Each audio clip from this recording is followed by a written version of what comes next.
If you revenge cheat, that is still cheating. Talk about boundaries early. Usually the cheater will only explain the physical of what they did. They don't explain, just think about your ex. Oh yeah, he did do that. Is this cheating? Watching porn. What about self-filmed videos with, like, let's say my ex? You know what PNC is? Post-nut clarity.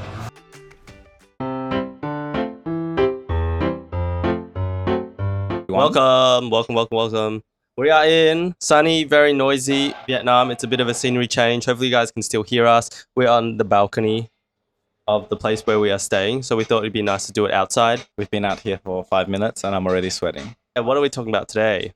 Today's topic is cheating. Cheating.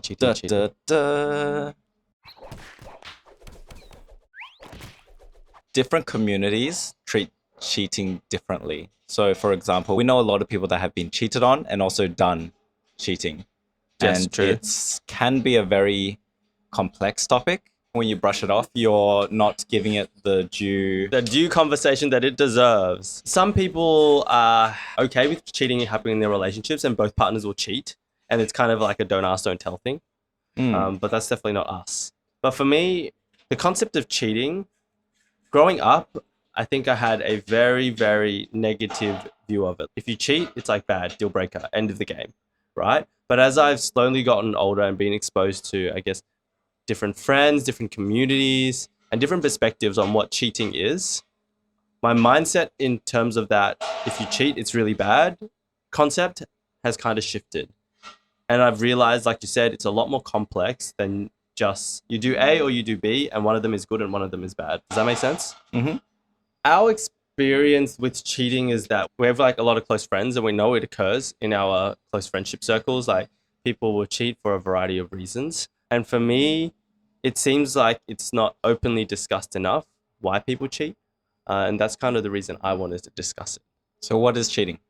What is cheating? Define it. Oh, good question. Big question. I think you have to be in a relationship. That's the first criteria for cheating to happen. Step 2 is you need to do something outside the bounds of what you've agreed upon within your relationship. Usually with like another person. This is not like he ate an apple when he told me he was going to eat only oranges. You cheated on the diet that we dedicated and promised that we would do. You watched an episode of Level Up without me or something. You finished The Boyfriend Without Me. How dare you? Yes, is that? I don't think that's the cheating we're talking about. We are talking about relationship cheating, which could be sexually with someone else, but not necessarily sexually. Could be emotionally, romantic. Yeah, romantic. Emotionally. Yeah. Yes. Why do people cheat? I've seen a few reasons for why people cheat, right? The first one is you're unsatisfied, generally some sort of dissatisfaction with your current relationship. That's like the broad criteria. You're not getting something that you out of your relationship, sexually, emotionally, physically, mentally, whatever. So you could even be like having, not sexually, but like a fling with someone else emotionally, and you're like falling for them and your partner doesn't know about it, right? So the crux of it is you're dissatisfied with your current relationship. And because you're dissatisfied, you do stuff. So that's the number one reason. We'll unpack these more in a little bit. The number 2 reason I think people cheat is some people literally get a kick out of it, like a high. Yeah. Like it's something that they get an adrenaline rush. Yes. Yeah. Yes. Some people might get turned on by it, but other people might just like the chase of having someone new that falls for them. Essentially, like, you know, this is probably me. How some people like the honeymoon period because it's like very high emotions, it's all happy, a lot of dopamine. Yes. So it could be for that reason, chasing a rush. Yes, that's true. So not necessarily that they're dissatisfied with their current relationship, but that's what they like to do. I think those are the 2 reasons I can see that people cheat. Can you add any others? Yeah. It's like a very gray area, right? And I think you're saying that cheating is a symptom of something being wrong in the relationship, or is it's definitely a symptom of bad communication in a relationship, especially because it's only cheating if you don't let them do it. Correct.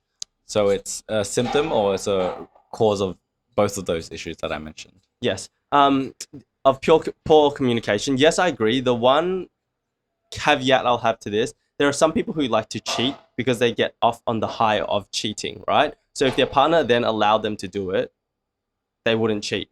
Does that make sense? Because they don't get the high from breaking the rules. Yeah, it's a kink, is what you're saying. Yes, exactly. Yes. Yeah. So that's excluding the people who have cheating as a kink, which is the extreme minority. Anyway, we're trying to target the most common, Yes. I guess, Yes. reasons. These for are all cheating. generalizations, guys. These are opinions. Don't hold us to them. Hey guys, if you're enjoying our content, the best way you can support us is by subscribing. This helps us make better videos for all of you. So why would cheating be a symptom of something being wrong in a relationship, you say? Because there's an unfulfilled or unmet need that they're not getting from their current partner. Yeah. I think the classic cheating is like having sex with someone else, right? My partner's not having enough sex with me, and as a result, I'm going to go get it from someone else. Is there a reason you think why people don't communicate their needs, that they want more sex? Or do you think cheating is the first thing in people's minds? They're like, oh, I'm not getting this from my current partner, I'm going to go cheat. No, this is where it becomes very complex, right? It's not necessarily, some people might not feel comfortable raising it with their partner, like, hey, babe, we're not having enough sex. Can we please have more sex? They might just, that might be so awkward and confronting for them. They'd rather like, I don't want to have that conversation. I'd rather like, let's just keep our relationship the way it is, but we don't have much sex and I'll go get it from someone else. Whereas another person might have raised it with their partner. Like I know previously in one of my relationships, I was not getting enough sexy time. So I was like to my partner, hey, I don't feel like we're doing it enough. But it felt, for me, it felt like it fell on deaf ears. I didn't end up going out to cheat, but I felt like this could be another situation where I could have, right? Like I've raised it with you, you're still not really trying to resolve the issue with me, which is what I cared about more, rather than, okay, we can do the duty 5 more times a week or whatever, right? It wasn't about that for me. It was more about, okay, we're not resolving this issue. We're not even trying to work towards a resolution together. And that could have led me to cheat. Yeah. So for some people, it's a last resort. And then I think there's a third case, especially when you start to get married, you might have kids or whatever, you have more commitments or have like a pet together. You feel like you're almost stuck in this relationship and you have committed to someone already, right? And you still have unfulfilled needs. And A, maybe you don't want to go talk to your partner about it. And B, it's like breaking up. Breaking up is not a small thing. It's pretty substantial, right? It's like, okay, we need to separate. I don't want to see you ever again, whatever the breakup looks like. For some people, that's too much for them. And they're happy trying to hold on to what they have and then having a bit of extra on the side in the nicest possible way. Do you think an easy way out? This is a hard question.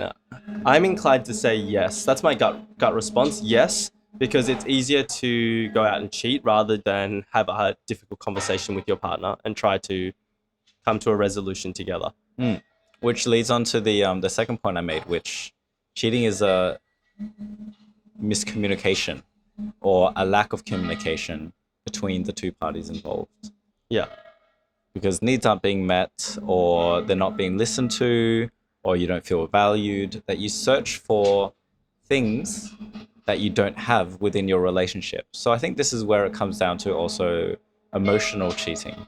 Let's say you're in a relationship for 20 years. Yes. The honeymoon phase has long disappeared. Yes. That butterflies in your stomachs, apart from the very occasional ones that you may get, the ones that you used to get every single day when they used to message you, good morning, they have long gone, and you miss it. You miss that high feeling, right? The adrenaline rush, the feeling of love, in that baby love. Yeah. And it's basically impossible to get from your current relationship because your baby love has turned into a more mature, romantic, long-term love. Yes, it's changed. It's changed, it's developed. And you still don't want to leave this person because you've been with this person for, that's like, if you're 40 years old, half your life now. Yeah. 20 years. And you couldn't imagine your life without them. But there is still a part of you that still wants that baby love. Yeah. That's where emotional cheating comes in for me, where it's you're trying to search for something that you currently don't have within your relationship, which is similar to what you said earlier about the physical intimacy. I guess my question to you, is there a way that it's okay to do that? Like, without cheating, how can I search for something that's missing in my relationship? Is this like communication, talking to the other person? relationships are very complex, especially in the gay community, LGBT community, especially, where it's not just a monogamous one-to-one relationship. We know Yeah. a lot of people, and they all go from literally from monogamous all the way to, I think what they call is polyanarchy, where they love and do stuff with whomever they want, obviously within the acceptance of The other partners. yes. And I think some people will be quick to judge and be like, oh, you're dating someone else in your relationship now. That's not going to work. Right. For me, it feels very narrow minded. Just like you might not like to eat pineapple, someone else might like to eat pineapple. Right. So what works for you doesn't necessarily work for someone else. I think that's why we enjoy having these chats, because it allows us to open our minds as to like what is actually possible out there, which is a different conversation to what works for us. Yeah. I think it's like compatibility, where some people think that, oh, if you're not compatible, you should just not date. But from my point of view, it's more of, are you willing to make it work? And Yeah. if both people are willing to make it work, who's to tell you that it's not going to work out? That's true. Yeah, exactly. If both people genuinely want it to work, I am 100% sure it will work out. Yeah. I think in this world, the flaw we often have as humans, like there was a phrase when I worked in tech, which is strong beliefs held loosely. You can have a strong belief in the company, but like be open minded to it being challenged. And I think too many people hold their personal beliefs as what is right in this world. And that really makes it difficult to be open to other people's worldviews. Yeah. Mm-hmm. So if you cheat, I don't think it makes you a bad person. Cheating is so complex. And there are so many reasons why people cheat, right? You could be in a relationship, you feel like you can't get out, and as a result, you seek support, emotional support, validation elsewhere, right? So my experience with cheating, though, was my ex needed validation from a lot of people, and was kind of had flings with other people on the side, which I was not really aware about. Like I was fine with the fact that they needed validation, but the fact that they didn't really communicate to me that they were seeing other guys or had like some sort of romantic interest. I wouldn't even call it romantic, but there was something there which wasn't purely platonic or like friendship based, right? And for me, I was like, I didn't really see it as like, oh, I was cheated on in like big bold words, cheated. I was like, oh, I saw it happening, and I was like, I don't feel comfortable with it because like when I raise it with you, you're telling me there's nothing there when I kind of see there is something there. Yeah. I think a lot of the reasons when people get cheated on, they don't see the signs and also the definition of what is cheating. People are very often told that cheating is, physical, when people Yes. do something physical with someone else. Yes, so But true. there's a lot of different categories that won't fall under that. I think some people call it micro cheating, which I can kind of see. Some examples of which are like sexting Yeah. or flirting over text.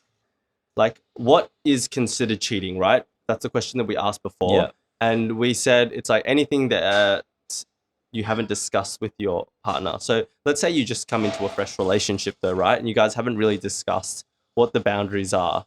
Then it's very difficult to say that this is cheating or this is not. I think this is where a lot of relationships have conflict because one person's expectation is different to another, right? Like in the gay world, it's so common to like kiss someone on the cheek or something when you're like, oh, hi, right? Yes. For some people, that might or be considered even, cheating. on the lips, yeah. And for some people, that's not. Like I remember at the start of our relationship, like you would do that. And then I think we were lucky that we had the conversation early on to explain like what that meant to us. And it was just like, oh, it's just friendly. I was like, oh, I just don't like kissing anyone apart from my boyfriend, you. So I'm like, I don't really do that, right? So even when it's like a friendly like kiss, I will always dodge it, right? But what happens when you don't have that discussion? I guess that's where conflict starts, right? And that's where cheating can occur because you haven't had the opportunity yet to discuss what the boundaries are. So cheating is anything beyond the boundaries. But I think you have to be conscious at the start of the relationship. Sometimes boundaries haven't yet been set. So it can feel like you've been cheated on, but maybe you just haven't had a discussion about what boundaries are. And what you're comfortable with and uncomfortable with. I think Yeah. there's a certain base of rules that everyone expects, like the very minimum, but also even that might be subjective. So for instance, the base minimum for me is when you're dating someone is expected to be monogamous. You shouldn't Yeah. expect to be open by default Yeah. unless you talk about it specifically. Yeah. Apart from that, for me, it's no lip to lip kissing, even if it's a peck. I consider What about that, like the greeting peck? You know, that's very common. yeah, that's on the cheek. I said lip to lip. Oh, but lip to lip is, you said, very common in our Yeah, community. but I don't do it. Oh, really? Do you avoid it? I guess I avoid it because I don't want to kiss random people. I don't like to do it either. I just not. So I guess for me it's like uncomfortable. I'd lipper. prefer we just like bow at each other and don't touch each other. That is so impersonal. I prefer a hug. I think the point here is it's a very individual. wide. Yeah, it's a very very massive scale. Yeah. And where everyone is comfortable is very different. Yeah. So I do think, but it's not like you can just sit there and have a conversation with someone every single relationship being like, okay, what level of hugging? What level of kissing? What level of holding hands? What level of texting? So what advice do you have then around trying to navigate this space? And I think our advice we have to give any is talk about it early. Try to talk Yes. about it early and set those boundaries and expectations so that you're not blindsided by the other person. Yeah, I think where micro cheating actually happens or comes into play is probably because of a mismatch in expectation on how you should behave during a relationship. It's not that they're doing it intentionally, sometimes. It's not that they're doing it intentionally, but they thought it was okay. Yeah. And they only thought, oh no, I didn't mean to cheat on you. I'll stop doing it. I thought it was okay. And obviously you didn't. Yeah. And then if they stop after that, then you have your answer. They weren't cheating. They just had different definitions. Yes. But the biggest issue is where you tell them it's making you uncomfortable. You don't want them to do it. You want them to stop and they keep doing it. That's cheating. Yes. It's yes. no longer just accidental or incidental. They're actively making you feel bad Yes, in the relationship yes. by cheating. So yeah, I feel like the scenario that you described before, if someone's doing something because they think it's okay, like, oh, I gave a friend a hug. Well, it's just a friendly hug. It was like my friend. We always give each other hugs, right? Yeah. I don't know how you can class that as cheating when there was no intention, right? Yeah. But it can also be cheating if you hug them because you want to feel them close to you. This is where it's really complex, right? There's a mental side to cheat. There's a physical aspect to cheating, which I think everyone always talks about, and that's the light in which you are raised to understand cheating, right? But the mental, emotional side, like what you just discussed, I want to feel someone close to me. No one ever discusses that, right? Like, how am I even supposed to know? Unless you talk it out and you establish boundaries. It's not like wrong or right. It's more of what do you want to do in that relationship? Do you care about their feelings or Yes. not? So let's say that you have been cheated on. What is the next step from there? Oof. How do you reconcile it? Because as we all know, being cheated on is very, very traumatizing. It's not easy because let's say I found out I was cheated on, right? As the person who's cheated on, you already feel in some ways that you've been wronged. If you're the person to be cheated on, maybe don't try and take a I've been wronged, everything is owed to me kind of attitude. Usually cheating happens for a reason, right? Like incompatibility, you guys didn't have enough communication. But I think it's wrong to say that cheating is always the fault of the cheater. Does that make sense? Like, to assume that.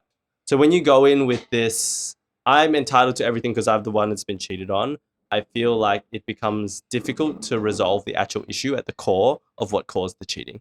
So you're saying if you approach it from a retribution angle, as in Yes. you've done this thing that's hurt me, now you have to do everything Yes. to fix it and it's Yes. all on you. Yes. You're saying that's unhealthy for the relationship. It takes because- a lot of emotional maturity to take this stance, so much. I'm not sure if it's reasonable to take this stance, but the stance we always take towards issues in a relationship, right? They're both people's responsibilities. Cheating has just occurred. Yes, I understand that the person who's been cheated on is going to feel pain, and the person who cheated might feel guilty, right? So there's just misalignment in the relationship, and as a result, you both need to work through it together, right? You're still entitled to feel like upset, and you can communicate that. Like, I feel really sad that you cheated on me. Like, rather than being like, you cheated on me, you need to make it up to me, communicate your feelings and like what you want to happen as a result. And that other person that cheated on you, I think it's their responsibility to work through that as well, right? But just trying to blatantly push blame to the other party and say, it's all your responsibility, like it's all your fault, you did it. I don't see how you come to like a long-term resolution to make sure it doesn't happen again. If you want to stay in the relationship and if you want to keep doing it. Like some people, for them, cheating might be the final straw, and that's completely okay, individual preference. But if you want to maintain the relationship, I think, and it's in some ways like you need to be the bigger person, right? And hold that kind of space to allow the person to explain to you what happened and to try and find a resolution together. So out of the, let's say, 3 different options, which is 1, leave the relationship if you get cheated on. 2, talk about the incident and try to resolve it or fix it together. And 3, ignore that it ever happened. And maybe another one is 4 is like get revenge or make them owe you for the rest of their life. Yeah. So we disagree with the leaving the relationship, but you're entitled to if you want. But if you really want to make a relationship work, leaving the relationship won't make it work. But you're entitled to leave if you want. Ignoring that it ever happened, I don't believe in that because the cheating is just going to happen again and you're just going to feel worse. Holding them holding them Solely responsible and holding it against them. Holding it against them basically for the rest of their life from a retribution angle. Yeah. It will feel good. Like, I'm sure it feels really good. Yeah. But I can basically guarantee that the relationship will end. Yeah. And like, if you do that, you put pressure on the other person and you kind of, I think you'll end up being on edge. Like, am I going to get cheated on again? Because you haven't talked about it properly. Yes. And you haven't reestablished trust. Trust has been broken. Trust has been broken. And because both of you have not fixed it. Yes. It's either going to happen again or the relationship's going to end. So talking about it, how do you talk about it? So I think I would approach it from hey, I heard from a friend that you did something with X. Yeah. I feel very hurt from it. Yeah. I don't know where it came from. I don't understand. I don't know why you did it. I just don't understand. I've been like crying for the last 2 weeks. Yeah. Can you tell me what happened? Like, can I hear what is the full story from you? Usually the cheater will only explain the physical of what they did. They don't explain everything that led up to it. So once you hear the story, you need to ask them why they did it. And most of the time, not because they're lying, but it's because they're just unaware. They will say, I don't know. Yes. And then from that, it is literally up to both of you to figure out why. Because everything happens for a reason. Yeah. They say they don't know because either 1, they don't want to think about it, or it's like too difficult, or they're lying. Sometimes they're lying. So it's up to both of you to figure out the why. You might find that it leads down a rabbit hole. They've been unhappy from the beginning of the relationship because there hasn't been enough physical intimacy for them. And instead of being like, why do you just tell me? And then start yelling at them, which you are entitled to do a little bit, but also be aware from their angle that they didn't because they might feel shy. They might feel insecure. So discuss all of these issues properly, one by one. The funny thing is sometimes the cheater will be like, I've tried to raise this with you before. And sometimes they feel like they're backed into a corner. Yeah, it's just so complex. There's so many reasons why. Yeah, I think we acknowledge that in a relationship, emotions are always high, right? So it's not easy. Like, being cheated on is probably like a really heart-stabbing moment, and it becomes so difficult, right? For you to feel like you need to have this conversation with someone else. But the more open-minded and calmly you can bring yourself to that conversation, I do think the more benefit there is for you in trying to get the answers that you need in order to decide what decisions you want to make. When you go in too emotionally charged, the other person can feel trapped, which means they might not to give you like the right answers that you want to, which makes it a poor outcome for you as well. So like in your own benefit, the calmer you are going to discuss something like this, I think it kind of sets the mood. Like you are the mood setter in a discussion like this, 100%, as the person who's been cheated on, right? So the calmer the mood, I think the better a discussion you'll have, which gives you more information to make a decision about what you want to do as a result. Yeah. You're well within your rights to either leave the relationship or decide to forgive them. But yeah, definitely don't forget. Let's talk about the flip side. As someone who's cheated, let's say, and you feel guilty after you've done it, or someone comes up to your partner and says, hey, I found out that you cheated. What advice do you have for the other side? I think my first piece of advice is don't deny it. If it's happened, I don't think you do much by trying to deny it. I think you treat it as if you did a mistake. No matter what the mistake is, whether you did something bad at work, you treat it the exact same way. You figure out, okay, what happened? You analyze it. What were the effects of what I did? Yeah, impact. The impact, the cause. And basically what you want to do is future mitigation strategies. Yes. How can I avoid this in the future? What can I do or we do in this relationship so that I avoid it in the future? Yeah. There might be triggers. It might be excessive drinking because some people were like, oh, you just drank a lot. It might be excessive drinking. So cap yourself on how much you can drink. Yeah. It might be one specific person or a few specific people. Avoid those people. Yeah. As much as, acceptable, or as much as you're comfortable avoiding. Yeah. If you're unable to do those things, you need to realize that if you're going to keep doing this, it's going to hurt the person that you're in a relationship with. So do you really even want to be in this relationship? Yeah. Is this even healthy? I think that's a reasonable question to ask as well. Do you want to be in this relationship? It's a good maybe point to check in on yourself and go, hey, why did I do this? What did I get out of it that I am maybe missing from my existing relationship? Because I'm assuming someone's done it because they're missing something, right? And doesn't necessarily mean that you're wrong. Like I've definitely seen situations where people have tried to talk to their partners about a lot of things, and that's what led down the cheating path because the other partner is unwilling to discuss it, and it just goes, I want this relationship to be XYZ. If it's not XYZ, like I'm not happy in it, right? And the other person's like, but I'm not really comfortable with this. Can we try this? And yeah, there's many attempts to try and change the relationship status quo to be something different to make both parties happy. But when that doesn't happen, that can cause cheating, right? So again, it's not black or white that if you cheat, it's bad. Just be open-minded about, or take the time to think and reflect on like why it's happened and like what do you actually want from this as well. Like for you, it might be, oh, I cheated and I realized that the fact that I've crossed the line into cheating means that I'm so dissatisfied with this relationship that I don't want to be in it anymore.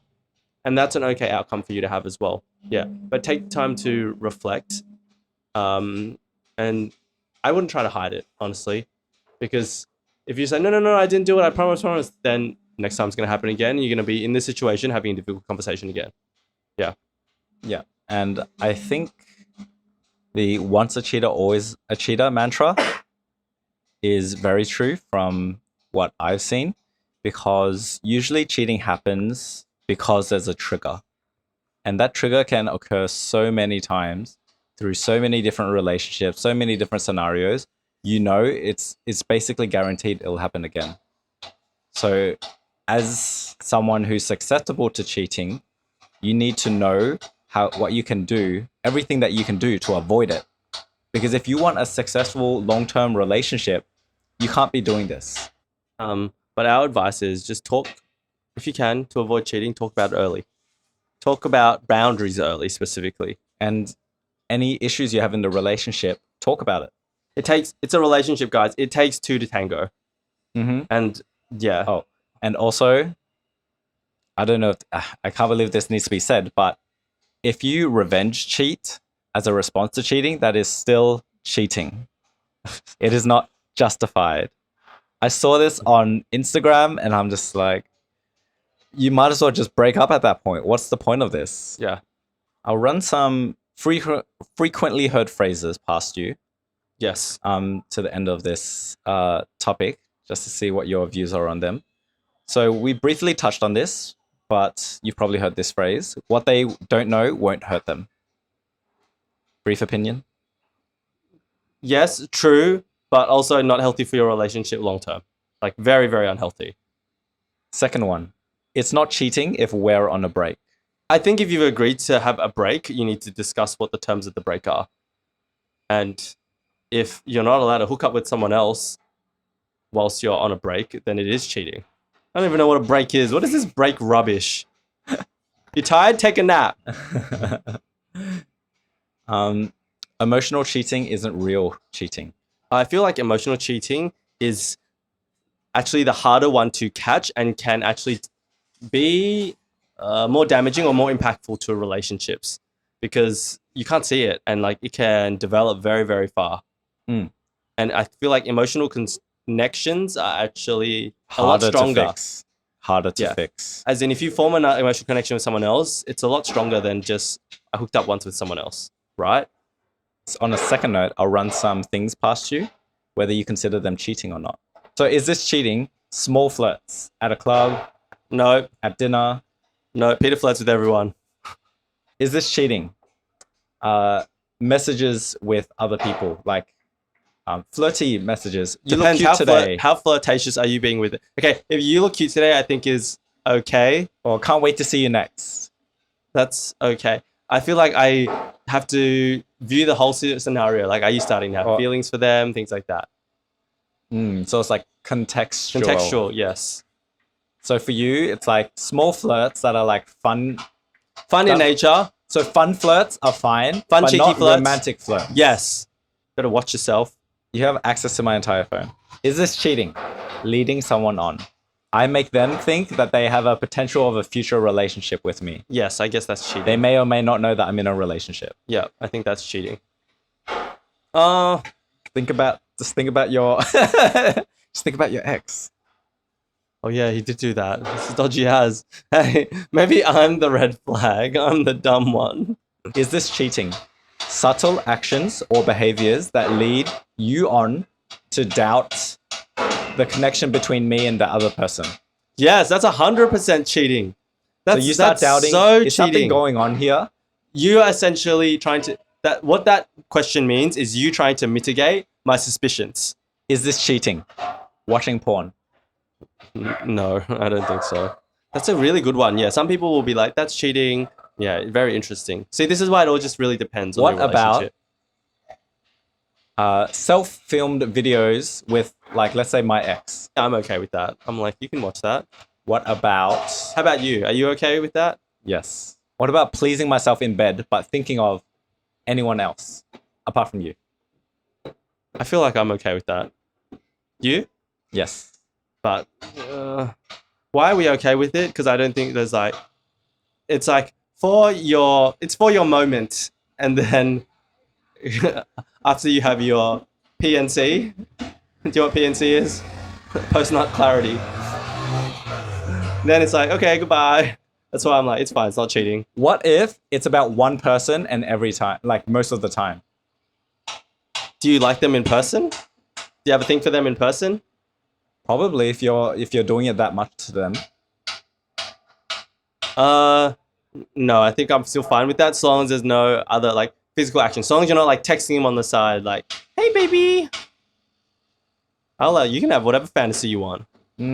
Interesting. You can have fantasies for your moment. I'm okay with that. Okay. Thank you.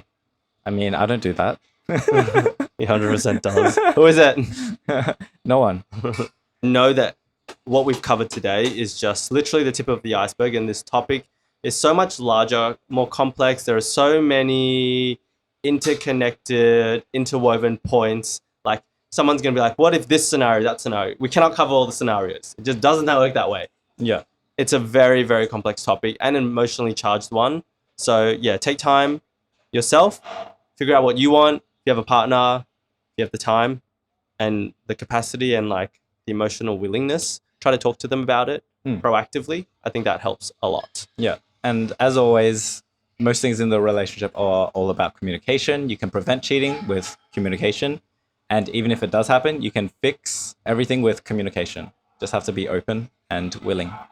Okay. See you Bye. guys next time. See you next time. Cheers. Thanks for watching until the end of the video. We hope you guys enjoyed it. If there's anything you guys want us to discuss, please leave it in the comments below. See you next time.